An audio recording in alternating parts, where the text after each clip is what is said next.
Hi, my name is Marvin, and I'd like to reflect on my experience in ESP 2251, innovation and entrepreneurship.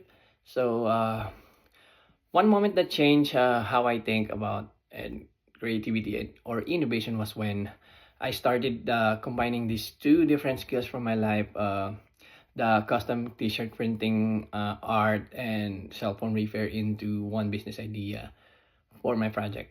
So I named it Study Vibes. Before, I thought that creativity is just for designs and art, but this course helped me see that real creativity is also about solving everyday problems in new ways. So, like blending my hobbies and work experience into something valuable for others. So, the question number two is, if I could capture my experience in this course in a story, I'd talk about working on my new venture project by myself. It was a big challenge to plan, research, and pitch a whole business idea alone. But I remembered what I learned during my last term's experiential learning.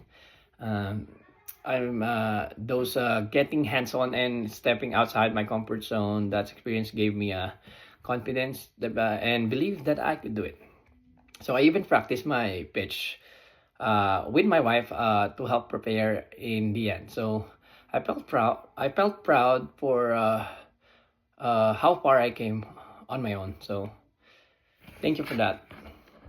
So the part of this course I'll probably remember the most is transforming a simple idea based on my past experience in a silk screen printing, not the digital one. So I used to work that way in I mean, I used to help my brother in the Philippines to grow his business. Uh, in I did use that to a business plan and a professional page. So it reminded me that even small personal experiences can grow into big ideas if you can take them seriously and and especially put some effort on it. So thank you for listening, and the future me. Don't forget, it all started here.